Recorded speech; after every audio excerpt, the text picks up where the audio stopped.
What is up, everyone? Welcome back to the Fitness Stuff for Normal People podcast. I'm Marianna. And I'm Tony. And the fitness industry right now is not what it could be. It's become something built on unrealistic expectations, aesthetics, and external validation, directing attention away from what actually matters. The bottom line is we're not trying to provide just another fitness podcast, but completely change the fitness industry for the better by providing you with the knowledge and tools to give you confidence in applying the best possible evidence-based training and nutrition to your own life. And today we are going to be talking about a topic that is continuously hot, I guess, in all conversation, and that is inflammation. More specifically, what inflammation is and how it manifests in the body, the role your diet and lifestyle plays in inflammation, anti-inflammatory and pro-inflammatory foods, if there are any, and some supplements that may help mitigate inflammation. But before we get into it, if you like the podcast, you like this episode, the easiest way you can support us is by giving us a 5-star review wherever you're listening, and go and follow us on Spotify if you haven't already. We have 17,000 followers, which is amazing. 17,556, actually. Okay, wow, as of even this morning, better. As of this morning. And we really appreciate it and allows us to reach even more people. So yeah, make sure to hit that follow button if you're on Spotify so every single Monday the fresh episode pops up. But before we get into it, if you want more out of each episode, join us over on Premium for just $5 a month. That is less than I spend on a pumpkin spice latte and a puppuccino every Friday on my dog. The PSL's for me, the puppuccino's for him. But over on Premium, you get a bonus episode every single Friday where we're actually answering your questions, full training programs like our 12-week ultimate push-pull leg program and our newest high-frequency 12-week full body program dropping next week. Do not miss that. We're doing a whole podcast episode breaking down full body training splits, the benefits and who they're for, but there's also other sick perks like having a monthly $300 Legion supplement giveaway, actually giving it away this week over in Premium, exclusive discounts, and so much more. Sign up is in our show notes down below if you want to join us over there. And as always, shout out to our day ones, our homies, and the sponsor of today's video, Legion Athletics, which I wanted to shout out a product that I don't think we talk about as much, but one I take on a daily basis, and it's their high-dose omega-3 supplement. A lot of people don't really know about it as much because it's not as sexy or flashy or yummy. But in today's episode, you're going to learn that another phenomenal reason to be taking a high-quality fish oil omega-3 supplement is that it's about one of 2 supplements that actually has a proven track record against reducing inflammation. But the biggest problem with most store-bought fish oils is that they are criminally underdosed with what actually matters. And that's the EPA and DHA content, which if you want to learn more about that, go back to our fish oil episode that you put on. That was a while ago, right? But Marianna gave us a whole deep dive into fish oil. But EPA and DHA, that's what you want in these omega-3 supplements. Those are the omega-3s that actually make a difference. For example, the Nature's Made brand, which is commonly found at the store, carries 360 milligrams of combined EPA and DHA. Even though it's got 2 or 3 grams of total fat, only 360 milligrams are coming from EPA or DHA, where if you get a clinically dosed version like Legion's Triton, it has 2,400 milligrams of combined EPA and DHA, which is the clinical dose to actually make a difference. So if you want to grab some of that or ever want to restock up or re-up on your staples, you can use code FSPOD at checkout or check the Legion link in our bio for 20% off your first order or double points for every order after that. That's why my hair and nails are so pretty and long, is the fish oil. Do you know that? I know my mom just got it, the Legion one, because she was taking Nature's Made and I was home and I noticed it and I was like, we need to switch this up. I'm so happy that you are taking fish oil without me having to tell you to take fish oil, but we're going to get something different. So yeah, because if you look at the grocery store, just go look at the bottom, because they'll still have, I think like Legion and Nature's Made, they both have about 3 grams of total fat. So you're like, oh, I'm getting 3 grams of fish oil. That's not what matters. It's that EPA, DHA, which blows my mind. Blows my freaking mind. I'm pumped about this one because this one is one that I don't have a ton of background, or I guess depth of knowledge in, that Marianna put together a good outline to teach us about this, kind of like a diet review, some of those where I'm a student and I got to ask stupid, dumb questions that pop in my brain because I truly don't know too much. I know the differences between acute and chronic inflammation to a point. I know things about different NSAIDs and different tests you can get done in your blood.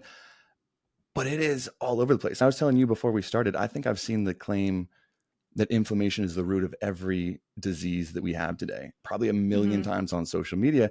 And I know that's probably BS because it's a ridiculous claim, but I don't have a solid reason why I know that's not true outside of it's just ridiculous. It's a massive claim.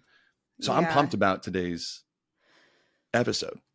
Yeah. And I think a huge problem with it is inflammation is so misunderstood and it's thrown around so much, almost like gut health. It's thrown around so much and it's oversimplified because of how Yeah. often people use it and how people make it out to be some really simple thing that has an easy fix or something that has so much power over your overall health. And it's this cherry picking of data, and you'll see some information and you'll pick and choose what you want to believe, what you don't want to believe, attach inflammation in there. And that's what people remember: inflammation and anything that may scare you or may worry you. It's just, it's a word that people can use to really grab attention. So I would love to do, if we could do a scan of just all of the words, if we could get like the transcripts, I don't know how this would be possible, of all of the people in the grocery stores who are holding up products saying, don't buy this, don't buy this, don't buy this. I it's would love to inflammatory. scan. I was going to say, I'd love to see how many times the word inflammatory or inflammation pops up in those videos. It's a That terrifying word. language is inflammatory. You picking up a Costco rotisserie chicken and saying this is inflammatory, you are inflammatory. You are terrible and should not have a platform. So it's Yeah. just, But like it's, that's the word I feel like they got to use the most is yeah. inflammatory, right? Mm-hmm. And people buy it. They're Mm-hmm. like, wait a second, that's freaking terrible. I saw another guy Like, say that it was the root of all disease. I should stay away from this. mm-hmm. So I think a lot of people sit in the same boat where they hopefully can probably see that that's probably BS, Mm-hmm. but I don't know how many people actually know why or Why? exactly what it is or anything. So Mm-hmm. give me a breakdown real quick of just what inflammation is and the difference, I guess the different kinds of it, if there Yeah. are. Yeah. So you can really think of inflammation generally as the body's natural response to protect itself against harm. And if you want to think of it in the most general sense, inflammation is your body's way of protecting itself from infection, illness, injury. And as part of the inflammatory response, what your body will do, you'll see this in acute inflammation. So, this is what more people are familiar with, which is short term inflammation. Acute, Mm. short term, instant. So, think of if you are sick, you get a virus, you have sort of bacteria, you get an injury, that will elicit an acute inflammatory response. So your body will produce white blood cells, immune cells, and substances called cytokines, which they stimulate more inflammatory cells to help fight off that infection, to help heal your injury, to help your blood clot and form a scab, to tell your body to start bruising, to give you a fever, to help fight off an infection. So this And this is the acute, kind that happens in muscle recovery too, correct? Like after you have a hard weight training session, Mhm. that's acute inflammation, a good thing. Okay. Yes, yes. So the classic signs of acute inflammation are redness, pain, heat, and swelling. So you can see this. You can see this acute inflammation, and it's a response to sudden body damage. If you cut your finger to heal a cut, after you just work out, you are going to elicit some sort of inflammation because this is working out is both it can be an acute inflammatory process, which is good because if you're recovering properly, that inflammation is going to go away. However, if it Mm-hmm. becomes chronic, which I'm going to explain, that's when it might become a bad thing if you have chronic inflammation from overexercising. Whereas acute inflammation is a good thing. You want this acute inflammation. This helps your body heal and it helps protect Mm-hmm. against disease getting worse. However, in chronic inflammation, this is going to be long-term inflammation. This often occurs inside your body without any noticeable symptoms. A little bit harder to detect, but your Mm. body will continue sending these inflammatory cells even when there is no outside danger.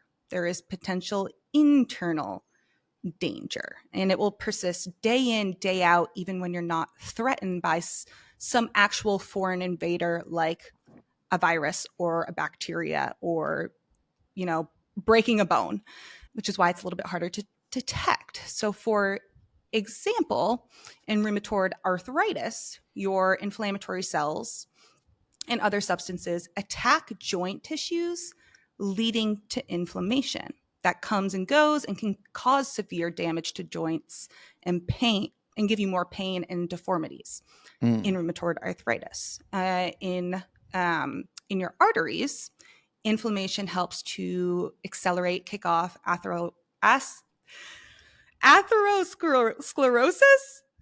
I thought you had it. I thought you had it. Always struggle to say that. Atherosclerosis. Oh, that was perfect. You just had it.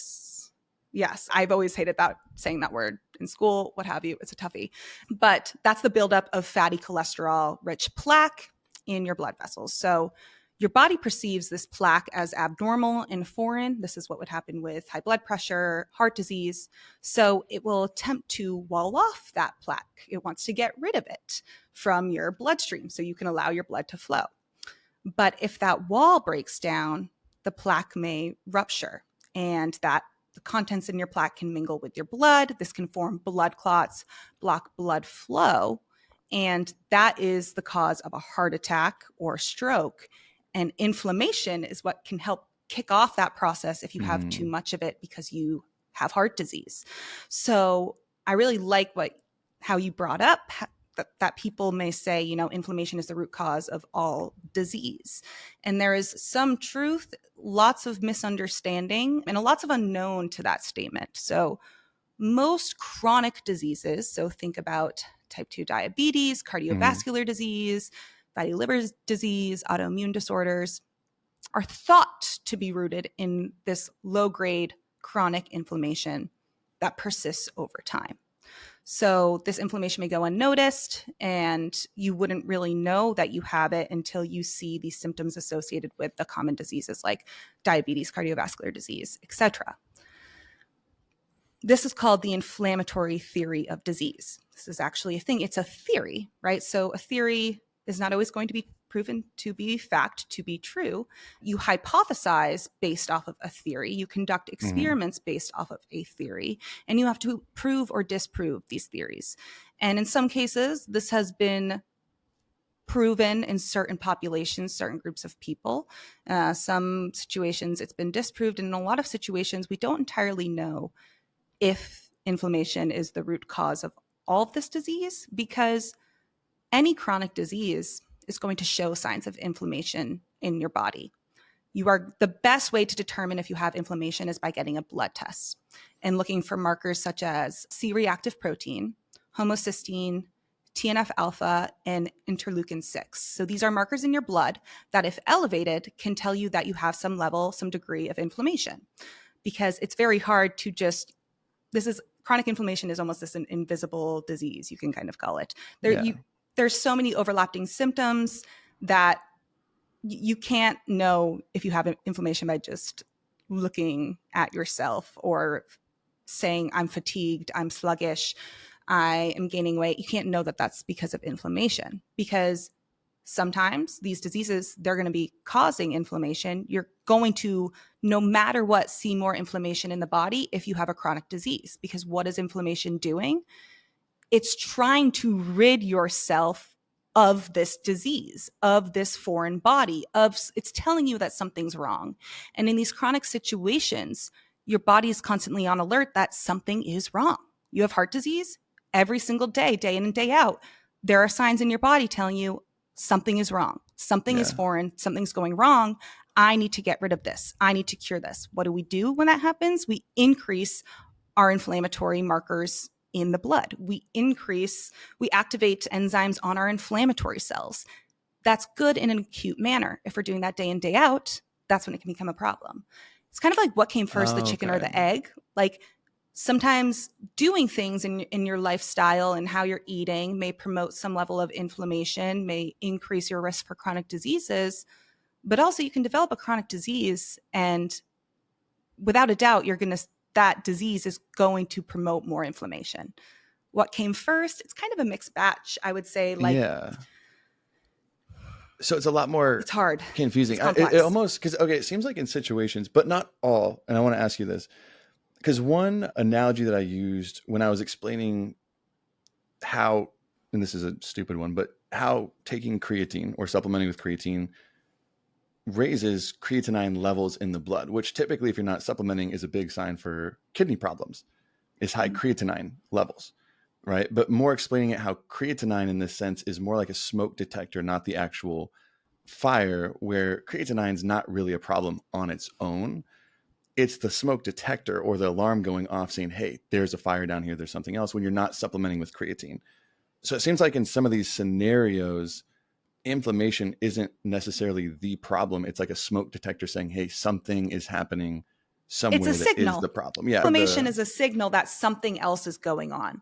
Okay. So it's a fire alarm. And because here's the problem, I think, the same thing with creatinine, but same thing here is then, do you think oftentimes people will blame the smoke detector or blame the inflammation for the fire, when in real life it's like, you should put out the fire. You shouldn't blame, no one's blaming the smoke detector in real life. But I don't think that transfers 100% over to this where it does creatinine. Yeah.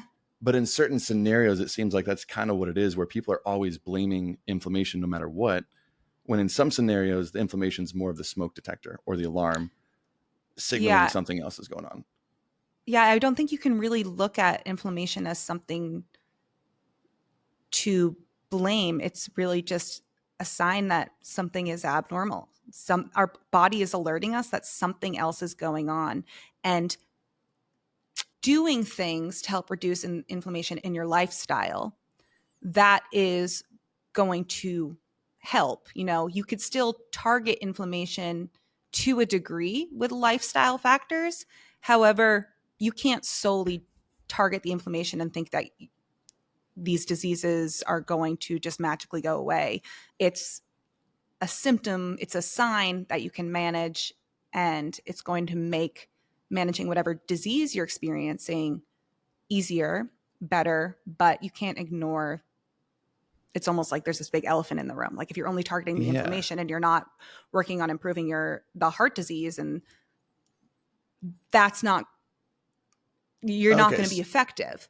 But a lot of things that you do to target inflammation are generally just good for your health. So, okay. Because I'm like, that's where, and we'll probably talk about it more later, but like the NSAID conversation of taking like a acetaminophen, ibuprofen, it masks that, but that doesn't solve whatever's causing that. Is a pretty good example of like why crushing inflammation is just not the answer to solving whatever the problem is. Because I know, and I have a and that's with question. acute inflammation. So like with chronic, it's like you have to think of chronic as you're constantly around the clock. The inflammation is almost this alarm in your body. You have more inflammation because something is wrong. You're fighting off something, which is why you have more inflammation. So it's more so that's going to be a lot more difficult to target. Because I was going to say, I know at least CRP, or that C-reactive protein blood test, and I don't know if you said ESR, like the E-SED rate one. I know those are more non-specific markers, right? Like it shows that there's inflammation, but it doesn't help you pinpoint what's causing it. It just shows something's there, but it doesn't help pinpoint. Yeah. Are the others, like the TNF alpha, IL-6, are any of those something to better pinpoint it? Or would that just be all the non-specific markers that if something's elevated, you say, let's go see a specialist to see maybe what's causing this? Yeah. So with any blood panel, you can't just look, like the CRP is going to be more general inflammation, but you shouldn't just get an inflammatory panel, because looking at other biomarkers in your blood are going to help you connect the dots with why your CRP may be elevated. So if your lipids, your cholesterol, your LDL cholesterol is high, your triglycerides are high, and your CRP is high, okay, maybe we have this inflammation. It's most likely that we have this inflammation because we have some signs of cardiovascular disease here, or we're at increased risk for cardiovascular disease. That is where we can kind of target and implement some sort of protocol. And it makes sense why CRP is high. TNF alpha, interleukin 6, those are not going to be common as accessible for someone to get tested. But obesity, for example, obesity is, you're also going to see inflammation with obesity. The relationship between obesity and inflammation is very, very strongly associated. So if you are obese, you have more fat cells, and the size of your fat cells are going to be increased. That promotes the production of TNF alpha and interleukin 6, which are these inflammatory cytokines signals that promote the inflammatory response, turn it on, so to say. When you decrease the size of those fat cells, you are decreasing the production of TNF alpha and interleukin 6. So that's a specific example, and that's actually one of the most, obesity and inflammation is, obesity is a chronic disease. A lot of people don't say that, but it is classified as a chronic disease, and it's one of the most well studied in terms of its effect on inflammation. So yeah, that's a little bit more specific, but the general inflammatory markers in your blood combined with a full blood panel are going to kind of tell you more about why you maybe have okay. these. So those other ones, the TNF alpha, I just wasn't as familiar. So those don't tell you where it is, but you want to look at everything as a whole. That better pinpoint. So let me get this straight. So far, there's different kinds of inflammation. So someone you can't just say inflammation is good, bad, XYZ, because there's different kinds and different manners. So from what I'm getting, acute inflammation is more of we don't want to label it good, but quote unquote, the good inflammation, the things that help, the quick one, the one that's gone in hours to days. Acute inflammation is something that is helping you. Chronic inflammation is something that over time can lead to and start to add to a lot of these disease states. Yeah. Right. Chronic's the one that we should probably be more worried about. Not just inflammation as a whole, but chronic inflammation is what we should be worried about. Is that good so far? Yeah. Okay. That's great. Cool. That is, and I think that can be really helpful because, again, you need a level of inflammation going on in your body, or else that's a sign if your acute inflammatory response is not functioning properly. So say in certain cancers, your healing abilities, if you get cut, then you have to go to the hospital because your whole immune system, your inflammatory response is shot, and you are not going to be able to clot. Your blood cannot clot. You can bleed out. That is a sign that something's wrong because you don't have your proper inflammatory response intact. So it's kind of thinking about it as not so black and white. It's not that simple. Because that's what I never got is the whole, people will say and hold up a food at the grocery store and say this spikes inflammation, whatever, so you should avoid it. And that kind of just crosses and says any spike in inflammation is a bad thing. No, it's like some of the best things for you induce inflammation, like working out or training or lifting weights. Some of the best things for your health intentionally spike inflammation, which always was backwards. So I can't wait. I really want to hear about this diet piece of it, which, okay, wait, I was just telling you about this story. If you're listening to this, because I told Marianna this and she's like, yeah, I already knew that. The whole cold and fever thing. I didn't understand what a fever was trying to do and how that was a sense of inflammation. And same thing with my roommate. I told him this. He's like, yeah, dude, I know. Maybe I'm the only one. I didn't know that your body is physically heating up the temperature so the microbes or the bacteria, whatever it is, can't function as well or can't work as well to essentially kill them. Yes. Right? Because they don't work as well in hot temperatures. So your body's like, no, I can take the heat. I might be a little under the weather, but I can take it. But you can't. So I'm going to kill you. I did not know that's what it was doing. Yeah. And I want to know, I guess there's no way because we can't just talk to the screen. Maybe I'm an idiot. Who knows? But I thought that was the coolest thing in the world. And then I was telling you the stupid fun fact before I ask you about these diet questions. So we take aspirin. Did you know the animal piece that I told you about? I didn't. No. Ah, okay. Gotcha. But it made sense to me in my head. Oh, this is what I thought was super, super cool. So anywho, so your body heats up to kill it, right? Then you go take, let's say, like an aspirin to decrease the temperature so you start to feel better, right? That's what you would do, a human. It just is a response and our body's not conscious. Now, I was learning that non-mammalian animals that can't warm their bodies as well, like bugs, fish, or reptiles, they intentionally do the same thing So like a fish, for example, if it has something in its body that it needs to fight, it will seek a warmer environment to essentially give itself a fever, right? It's almost self-inducing that higher temperature to kill the pathogen. I thought that was freaking cool. I thought that was dope in and of itself. Yeah. But the weird part is when people gave fish aspirin, it would then choose to leave the warmer temperatures. It would just know.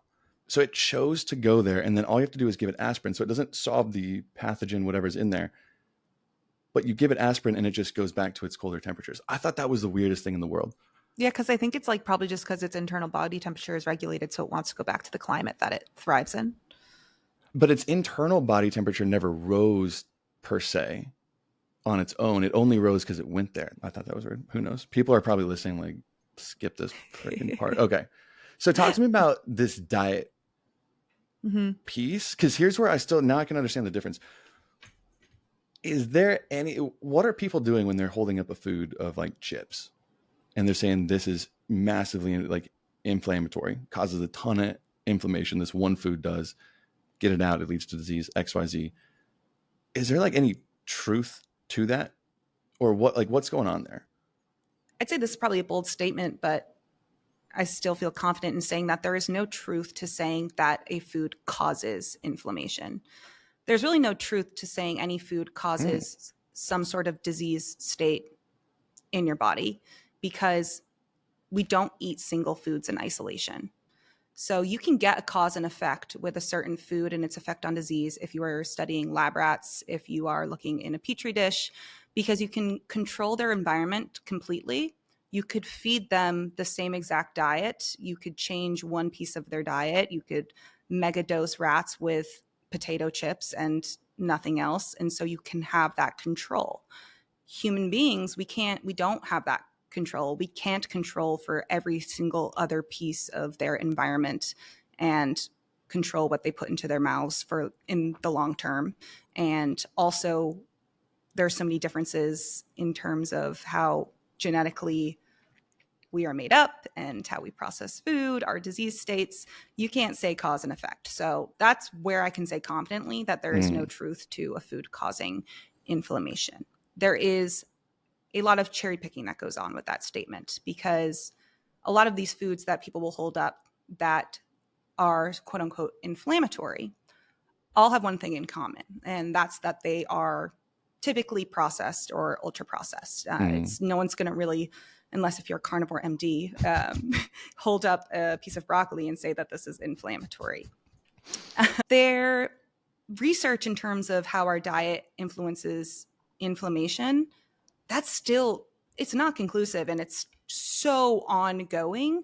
And there's a lot of yes and no's. There's a lot of uncertainties, and that's because it's much more complex than people make it out to be. So if we're talking about anti-inflammatory and pro-inflammatory foods, it's important to understand that preventing or reducing inflammation through diet is all about dietary patterns.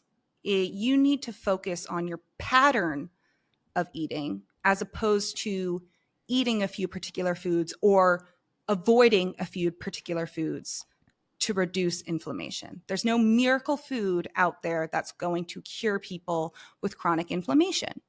You need to have an anti-inflammatory lifestyle and diet, so to say. And the same is true for a food there's no cure. There's no magical anti-inflammatory food. There's also no food that has the power to directly cause inflammation. Okay. However, where people really take this out of context and where people misinform others is they take a lot of the research done on looking at dietary patterns and the foods in certain dietary patterns and automatically assume that because this food is common in a dietary pattern that may promote inflammation, that food is the problem, not the way of eating. So this can be kind of hard to understand. I think an example is the best way to put this and what I'm trying to say here. So thinking about the standard American diet, this is often referred to as the Western diet, and it's characterized by high amounts of processed foods, refined carbohydrates and added sugars, refined fats, high-fat dairy products, and red meat. As a result, it's also typically low in a healthy variety of minimally processed foods and whole foods like fruits, vegetables, legumes, whole grains. And this type of eating pattern, this standard American diet, Western diet, is associated with increased levels of inflammation and an increased risk for chronic disease development. Not because of a single food. It is because of the excess consumption of nutrient-poor, ultra-processed foods and minimal consumption of nutrient-dense, health-promoting foods over time. It's not a single food, it's a way of eating. And it's not just what you're eating, but it's also what you aren't eating. So you have to look at your dietary pattern as a whole when it comes to any disease, but also when it comes to inflammation and understanding how your eating may influence inflammation.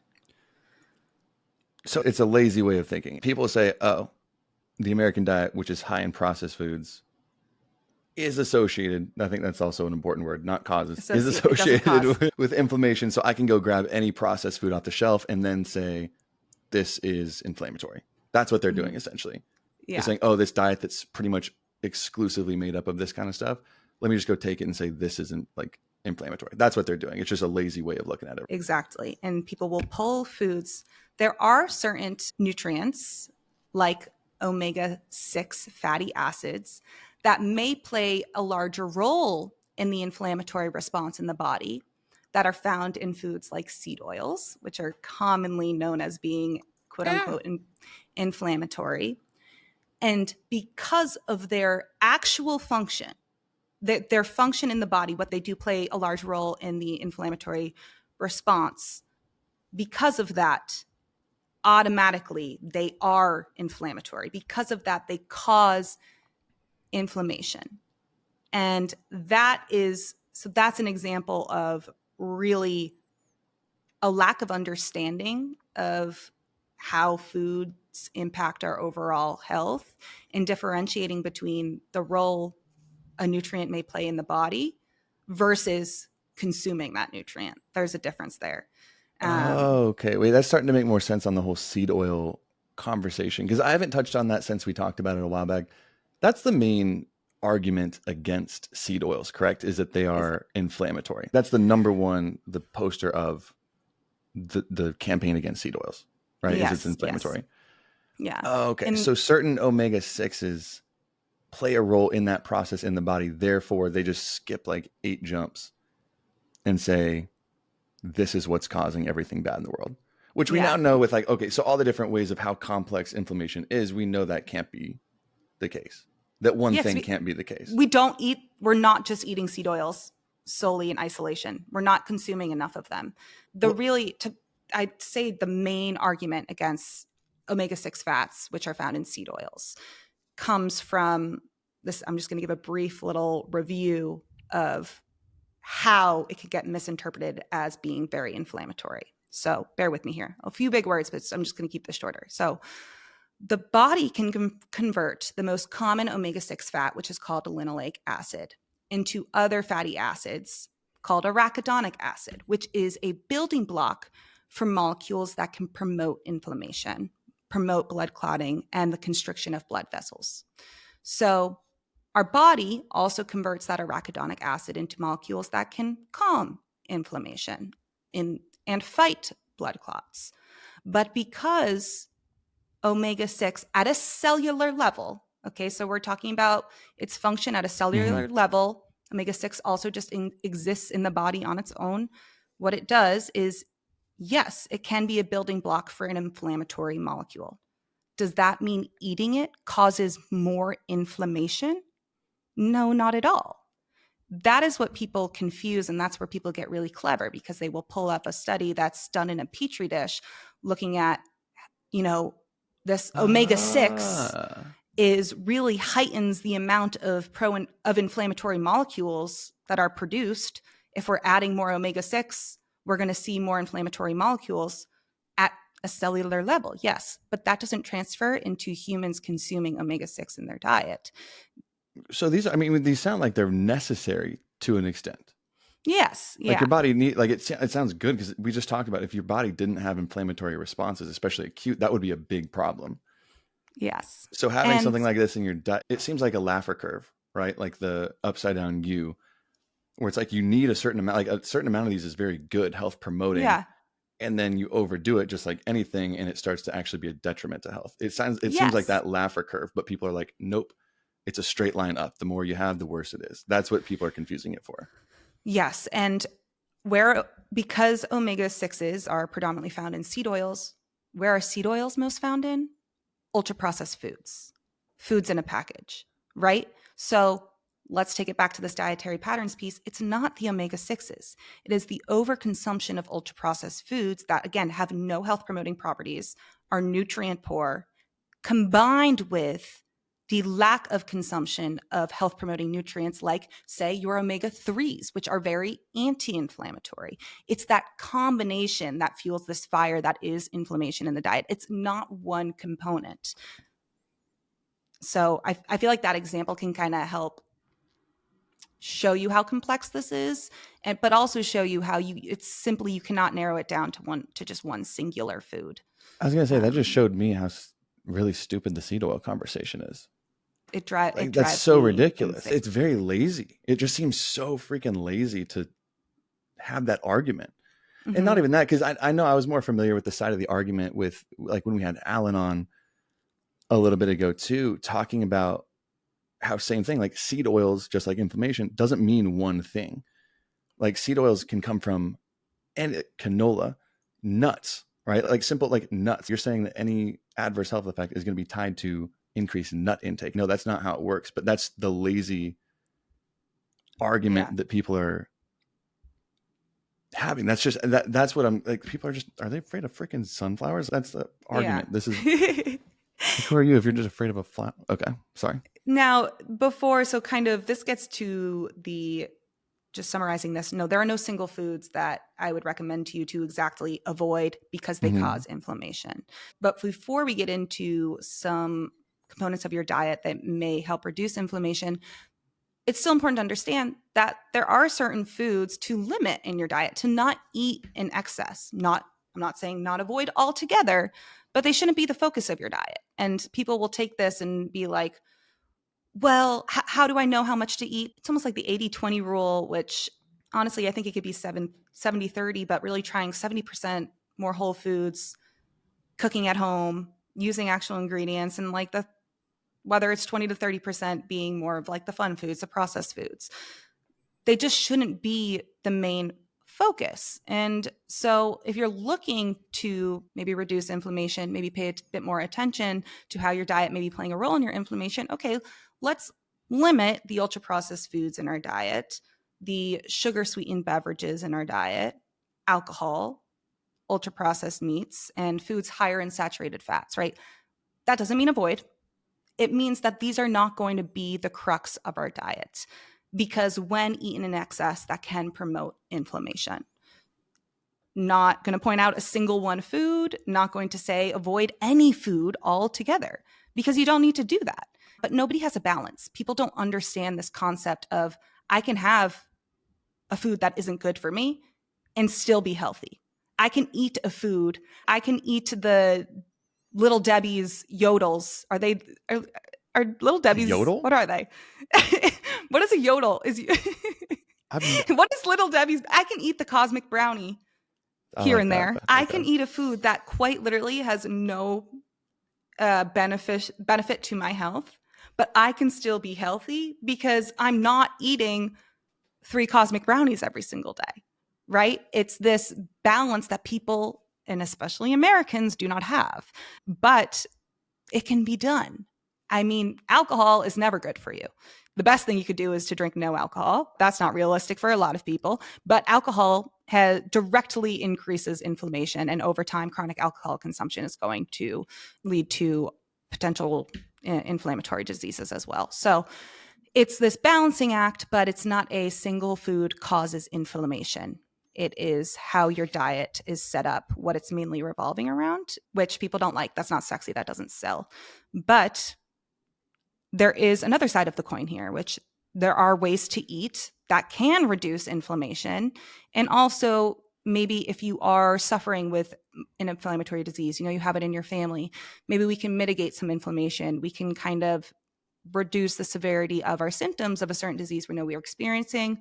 Again, no food is going to completely obliterate inflammation. That's impossible. Food is great. It's not that powerful.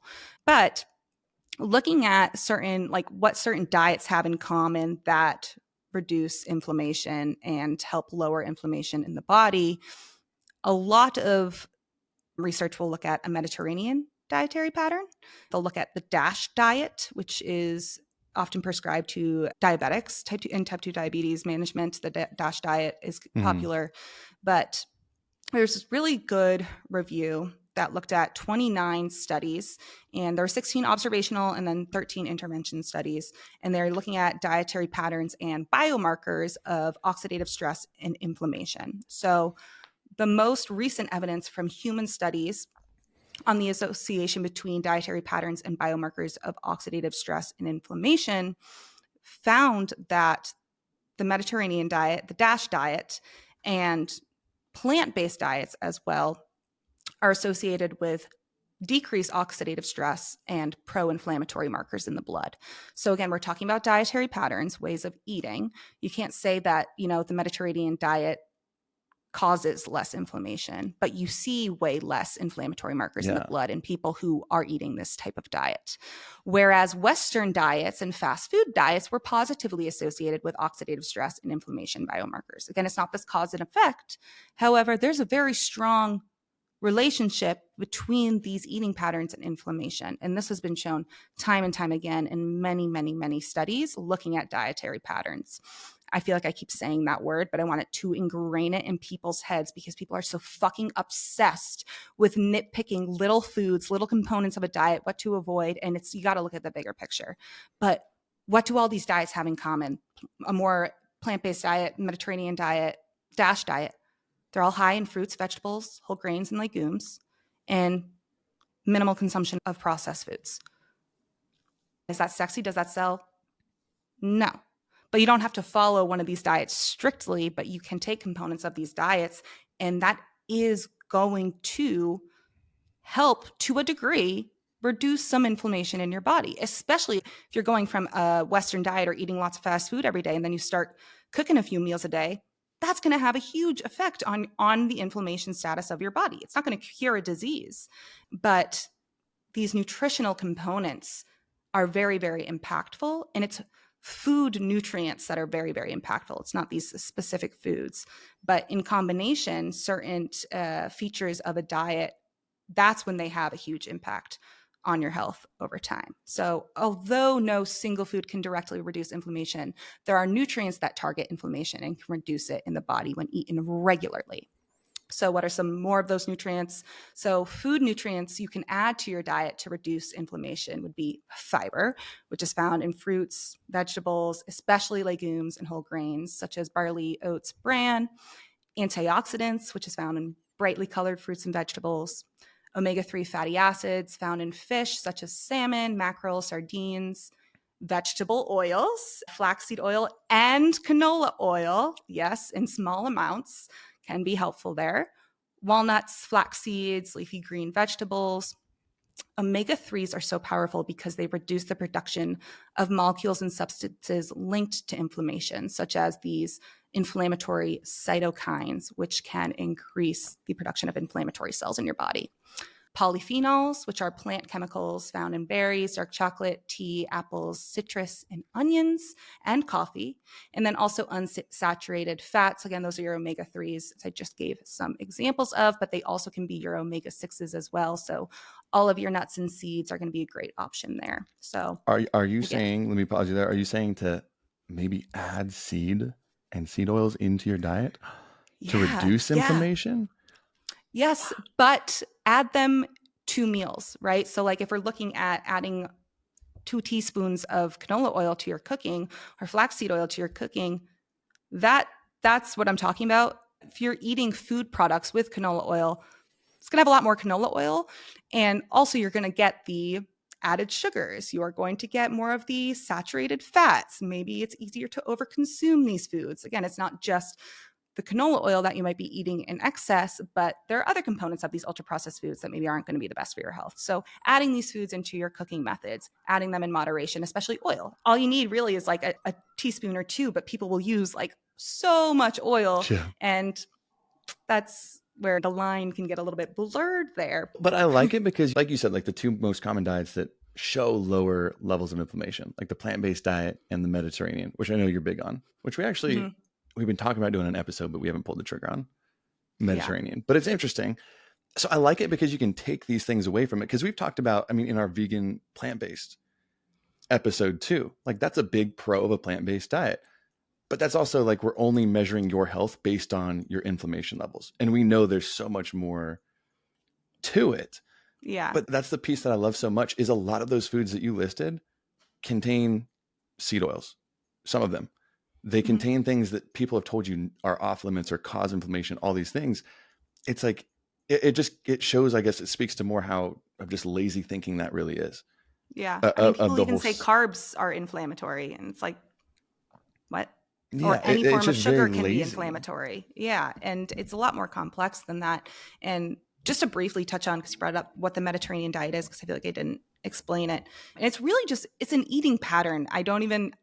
People will think and be like, oh, it's just another diet to follow. But I really look at it as just a way of eating that's very much so not strict at all, but can help guide you in a healthy eating pattern. So it's characterized by high intakes of fruits, vegetables, legumes, nuts, and seeds, and low to moderate intake of dairy products, fish, poultry, and wine.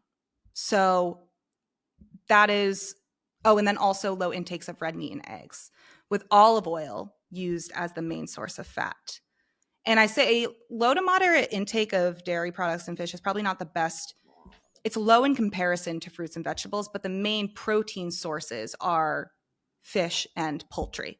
So it's kind of how you interpret the Mediterranean diet. It's changed over time, but over the years, researchers began to discover that people who followed the style of eating had lower rates of disease and lived longer than people in the United States who ate a Western style diet. It's like I feel like Europeans, if you go to Europe, so many people are like, wow, why do I feel so much better? I feel like I'm eating pasta and I am eating all of this dairy. Well, what else are you also eating? You're also minimizing your processed food consumption. The portion sizes are completely different. Most of these foods are all cooked, homemade, used with real food ingredients, and it's going to have a little bit of a different impact on your health. Lots of olive oil also used and as the main source of fat versus saturated fats. But you could take components of this Mediterranean diet style and just add them in. You don't have to follow this strictly, but you could take some features and use them to your advantage because it can help protect against inflammation. So yeah, I like the Mediterranean diet. There's multiple ways to it's changed so much over the years in terms of like what classifies as one, which is why I try to say it's a eating pattern versus a diet. But I like the European example of it when people are like, yes. Oh my gosh, I feel so much better, because it's not just, it's those two like pulling forces where it's like the things that you're like not putting into your diet, like the processed foods, but also the things that you are including. Like it's not just avoid this or add this one thing. It's a little bit of both. Like what are stuff that you can put in there that'll naturally push the not so good or the bad away, and then what quote unquote bad stuff or stuff should you limit or stay away. Like it's not just one thing or another. It's complex. Yeah. And anytime I'm recommending to someone, like if someone tells me they want to improve their diet, they want to eat healthier, they want to eat for their health, I am always going to recommend focusing on what you can add to your diet. Again, we talked a little bit about some foods that may promote inflammation in terms of from a dietary pattern perspective, but that wouldn't even be what I would tell you to focus on. I wouldn't want you to put most of your energy into thinking, how often am I eating processed food today? I would want you to think about centering your meals around whole foods, because that's going to attack the limiting ultra processed food consumption. Yeah. If you're focusing on cooking two meals a day, right off the bat, that means that at least 80% of that meal is going to be coming from whole foods, and you can work your way up. It's a lot more manageable. It's a lot more productive to focus on the foods that you can add. Yeah, you know what? I noticed that at lunch, I never add a vegetable. This week for lunch, I'm going to add a vegetable. Okay. Like there's a lot of different things that you could do. You can get really specific. It doesn't have to be some huge dietary change. You could change some components over time. And it's really, really productive versus really focusing on, oh my God, did I have a cosmic brownie today or yesterday? I can't remember. No, don't do that. It's like any But diet changes. I know we're both big fans of this, but it's like, look at the stuff you can add first before you look at what you can take away. Because I yeah, think that's the argument that just works. Like long term, if you're going to stick to a diet, if you're going to make change that actually lasts, that's the approach that you're going to end up taking. So the grocery store, the against this, the stop this, all that's doing is promoting the wrong way to do it.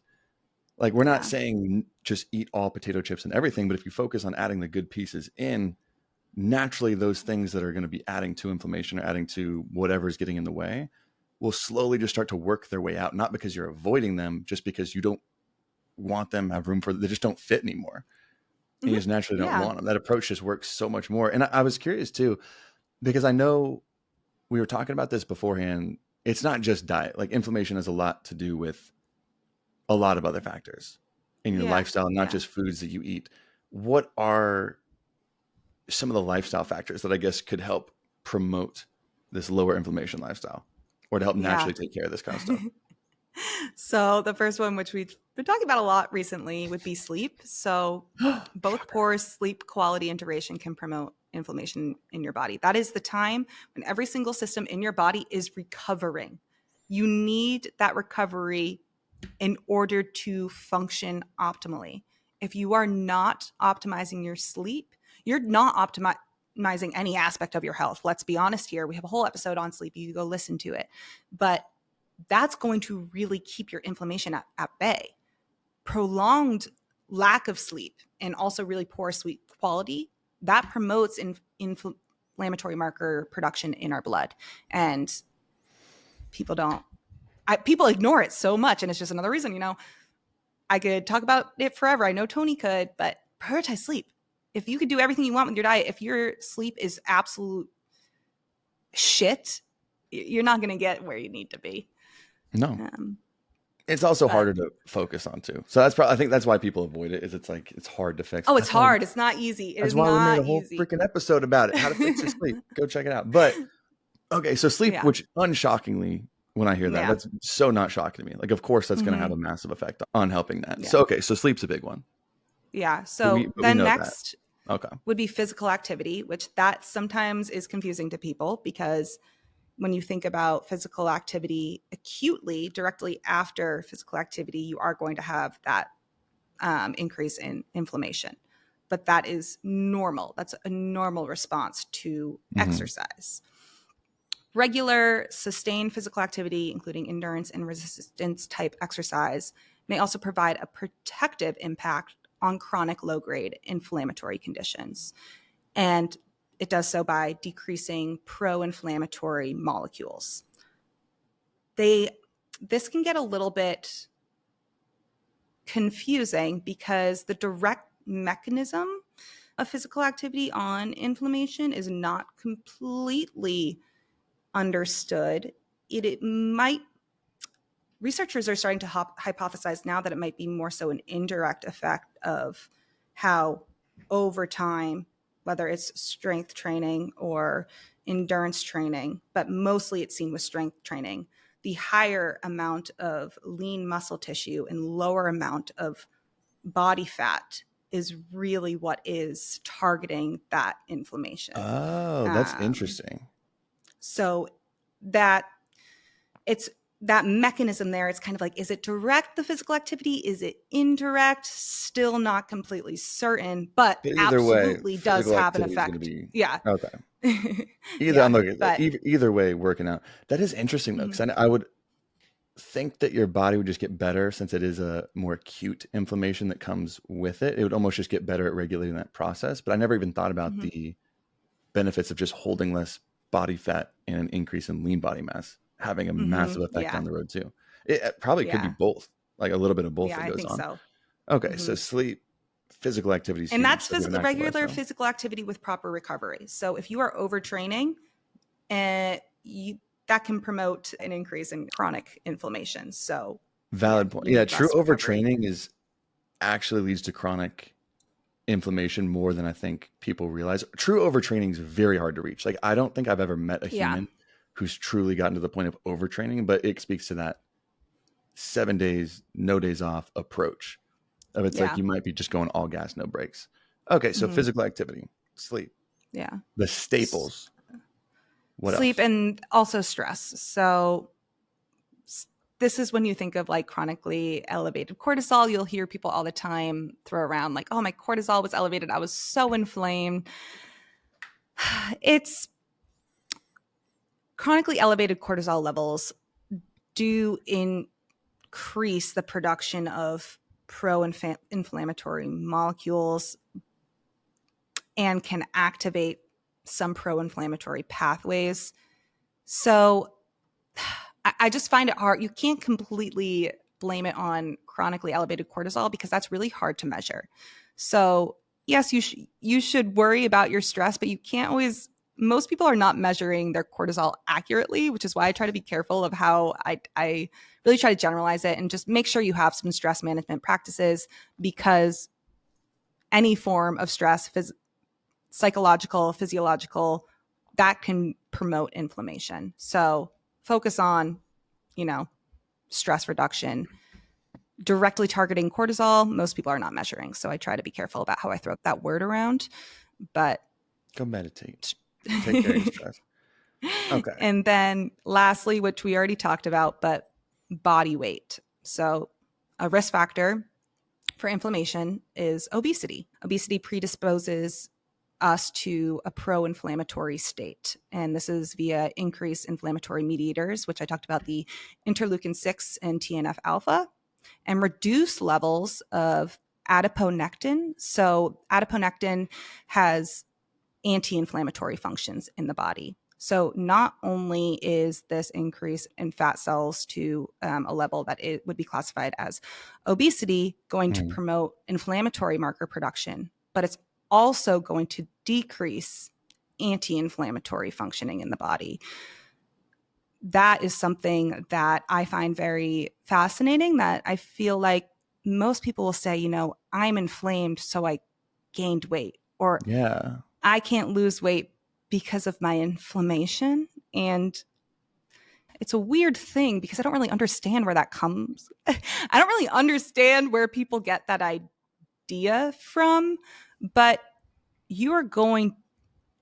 weight gain is going to have one of the biggest impacts on your level of inflammation in the body, not so much inflammation increasing your ability to gain weight, Yeah. which I don't know if you It see seems that like as another, often as I no, do. that's a common one. I think it's less common. It used to be big, as I don't want to call it like a scapegoat, but a generalization when it's like when you're frustrated, you've tried to lose weight, it's not working.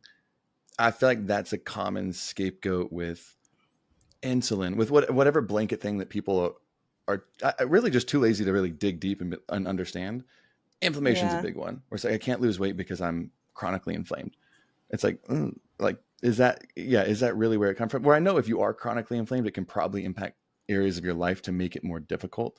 Like Oh, if it for is getting sure. up and going to the gym, Yeah. doing all these things, that makes sense. But to say that that's causing you to be overweight or to do something like that, it's just inaccurate. But yeah, that was a few years ago. Inflammation was it. That was the hot Yeah. word for why you can't lose weight. That's a big one. I knew it was a big tie together because you'd see reduced inflammation markers when you would just lose weight, period. Mm-hmm. One, like another big reason why just weight loss in general, like why people are so freaked out about organic or eating clean or whatever it is. It's like if you lose weight, doesn't matter how the hell you do it, your blood markers, your health is probably going to improve if you're eating a cosmic brownie every day or if you're eating nothing but kale and broccoli.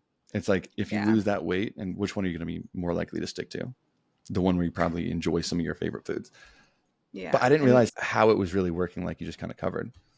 yeah, hypocaloric diet has an anti-inflammatory effect. So if you're eating in a calorie deficit, and that's independent of the diet composition. So if we're just looking at losing weight, again, we talked about a lot of features of a diet that can have an anti-inflammatory effect, but weight loss on its own, regardless of what you're eating less, losing weight, that's going to reduce inflammation in your body.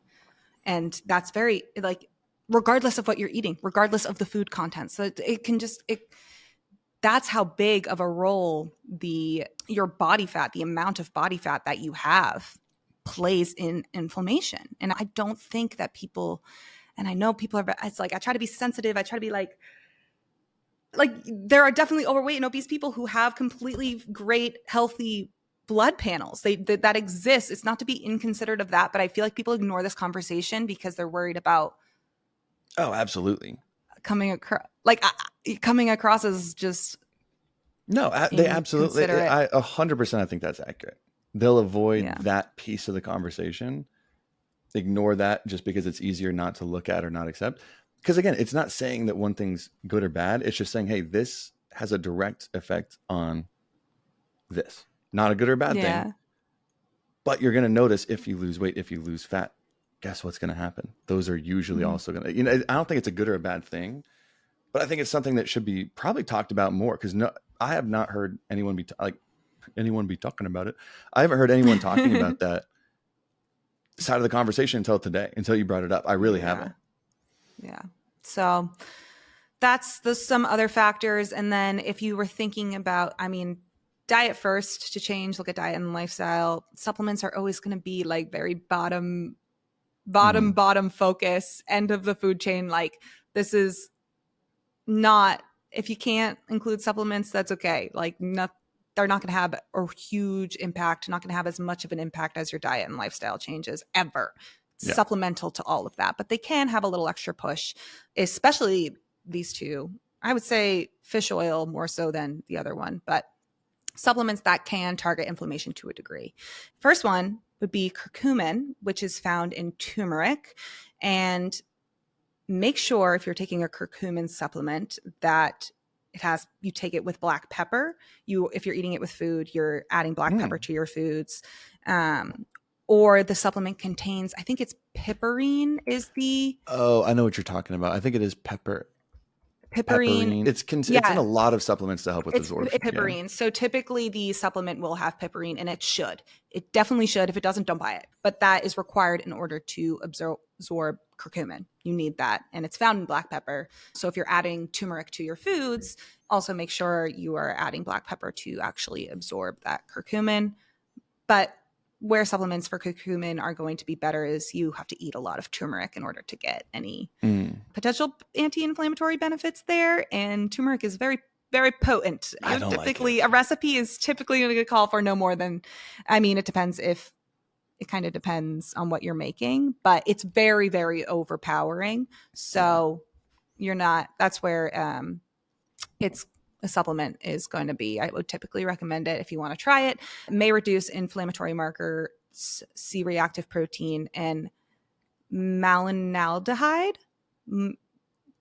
Yeah, I'm going to say that's what it's called. Sounded legit. But that's what most researchers have found, especially on the C-reactive protein side. And again, it's not going to completely rid your body of inflammation, but it might do that extra push. Same with fish oil. So we have a whole episode on fish oil. Love, love, love fish oil. If I could recommend next to vitamin D, typically it's like, for me, can't hurt to take a fish oil. Also can't hurt to take magnesium. I would say those are my top three, where I'm like, most people could generally benefit from them, especially because omega-3s in the standard American diet. So fish oil those omega-3 fatty acids. And those have the strong anti-inflammatory properties. So foods high in omega-3s. If you are just kind of starting out eating a little bit more vegetables, and maybe you're just trying to eat a little bit more fish, but you feel like you don't get enough, fish oil is going to be a great option. Again, food first, but fish oil supplements can reduce the production of molecules and substances linked to inflammation, such as those inflammatory cytokines, those signals almost that increased production of inflammatory cells. And the fish oil supplements effect can be attributed to reducing neuroinflammation, which I find pretty interesting. Cool. But you shouldn't extend its benefits to inflammatory diseases in general. So fish oil can help with heart disease to a degree. If you are at risk for heart disease, taking a fish oil supplement can be something you can do in conjunction with, dietary changes, lifestyle changes, but it's not going to be It's not going to be this cure-all, but it does have anti-inflammatory effects that have been well studied. I really recommend listening to that episode, not just because I poured my heart and soul into it, but we talked about a lot of interesting studies there. So. Yeah, that's true. That is one of the staples that we put up there. I think that's always our. What are your like top 3 supplements that you would recommend to Well, it's like the ones any health, like generally healthy person who wouldn't have like a complication? That those 5 that are most usable, because that's where I'm like whenever I do a Q&A on Instagram or something like that, I get that stupid question so many times, like, what are the best supplements? Like, it freaking depends on you. It's like they're filling a gap in your diet. Yeah. But usually it's like the most helpful that most people have a gap in is like protein, creatine, magnesium, vitamin D, fish oil.